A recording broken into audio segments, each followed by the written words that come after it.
Pada kesempatan kali ini kami akan membahas mengenai sejarah Al-Kindi. Al-Kindi adalah seorang filsuf besar pertama Arab dan Islam. Nama lengkap Al-Kindi adalah Abu Yusuf Yakub ibn Ishaq ibn Shabbah ibn Imran ibn Ismail ibn Muhammad ibn Al-Asyad ibn Qais Al-Kindi. Nama Al-Kindi berasal dari nama salah satu suku Arab yang besar sebelum Islam, yaitu suku Kindah. Al-Kindi dilahirkan di Kufah sekitar tahun 801 Masehi. Ia berasal dari sebuah keluarga pejabat, kaya dan terhormat. Ayahnya bernama Ibnu Al-Sabah. Sang ayah pernah menduduki jabatan gubernur Kufah pada era kepemimpinan Al-Mahdi dan Harun ar-Rasyid yang berkuasa antara tahun 786 hingga 809. Ayahnya meninggal ketika ia masih kanak-kanak, namun ia masih tetap memperoleh kesempatan untuk menuntut ilmu dengan baik. Kakeknya Asyates bin Qais dikenal sebagai salah seorang sahabat Nabi Muhammad SAW. Bila ditelusuri nasabnya, Al-Kindi merupakan keturunan Yarib bin Qathan yang berasal dari daerah Arab bagian selatan dan dikenal sebagai raja di wilayah Kindah. Al-Kindi hidup di era kejayaan Islam Baghdad di bawah kekuasaan dinasti Abbasiyah. Tak kurang dari 5 periode khalifah dilaluinya, yakni Al-Amin, Al-Ma'mun, Al-Mu'tasim, Al-Wasik dan Mutawakil. Pendidikan Al-Kindi pada waktu kecil tidak banyak diketahui. Ada riwayat yang menerangkan bahwa Al-Kindi pernah belajar di Basrah, sebuah pusat studi bahasa dan teologi Islam.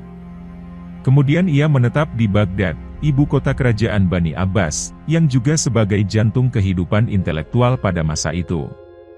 Dia dikenal berotak encer. 3 bahasa penting dikuasainya, yakni Yunani, Suryani, dan Arab. Sebuah kelebihan yang jarang dimiliki orang pada era itu. Ia sangat tekun mempelajari berbagai disiplin ilmu. Oleh karena itu, ia dapat menguasai ilmu filsafat, logika, ilmu hitung, musik, astronomi, geometri, medis, astrologi, dialektika, psikologi, politik dan meteorologi. Penguasaannya terhadap filsafat dan ilmu lainnya telah menempatkan ia menjadi orang Islam pertama yang berkebangsaan Arab dalam jajaran para filosof terkemuka. Karena itu pula ia dinilai pantas menyandang gelar filsuf al-Arab, filosof berkebangsaan Arab. Kepandaian dan kemampuannya dalam menguasai berbagai ilmu, menyebabkan dirinya diangkat menjadi guru dan tabib kerajaan. Khalifah juga mempercayainya untuk berkiprah di Baitul Hikmah, House of Wisdom, yang kala itu gencar menerjemahkan buku-buku ilmu pengetahuan dari berbagai bahasa, seperti Yunani. Ketika Khalifah Al-Ma'mun tutup usia dan digantikan puteranya, Al-Mu'tasim, posisi Al-Kindi semakin diperhitungkan dan mendapatkan peran yang besar. Dia secara khusus diangkat menjadi guru bagi puteranya. Al-Kindi mampu menghidupkan paham Mu'tazilah. Berkat peran Al-Kindi pula, paham yang mengutamakan rasionalitas itu ditetapkan sebagai paham resmi kerajaan. Menurut Al-Nadim, selama berkutat dan bergelut dengan ilmu pengetahuan di Baitul Hikmah, Al-Kindi telah melahirkan 260 karya. Di antara sederet buah pikirannya dituangkan dalam risalah-risalah pendek yang tak lagi ditemukan. Karya-karya yang dihasilkannya menunjukkan bahwa Al-Kindi adalah seorang yang berilmu pengetahuan yang luas dan dalam. Ratusan karyanya itu dipilah ke berbagai bidang, seperti filsafat, logika, ilmu hitung, musik, astronomi, geometri, medis, astrologi, dialektika, psikologi, politik dan meteorologi. Bukunya yang paling banyak adalah geometri sebanyak 32 judul. Filsafat dan kedokteran masing-masing mencapai 22 judul. Logika sebanyak 9 judul dan fisika 12 judul. Buah pikir yang dihasilkannya begitu berpengaruh terhadap perkembangan peradaban Barat pada abad pertengahan. Karya-karyanya diterjemahkan ke dalam bahasa Latin dan bahasa Eropa.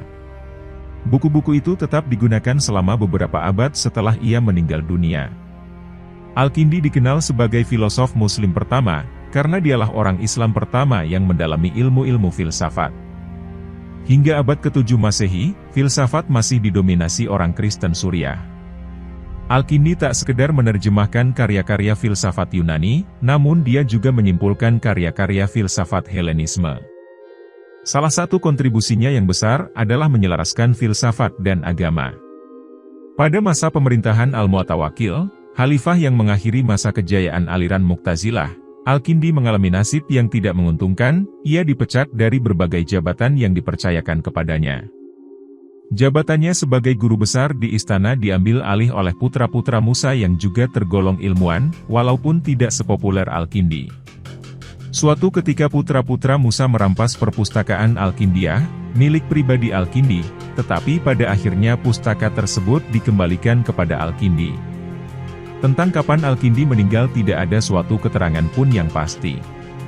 Dalam buku Min Al-Kindi ila Ibn Rushd karangan Musa Al-Musawi seperti yang dikutip oleh Sirajuddin Zar mengatakan bahwa Mustafa Abd Al-Razik cenderung mengatakan tahun wafatnya adalah 252 Hijriah, sedangkan Masiknon menunjuk tahun 260 Hijriah, suatu pendapat yang juga diyakini oleh Henry Corbin dan Nellino.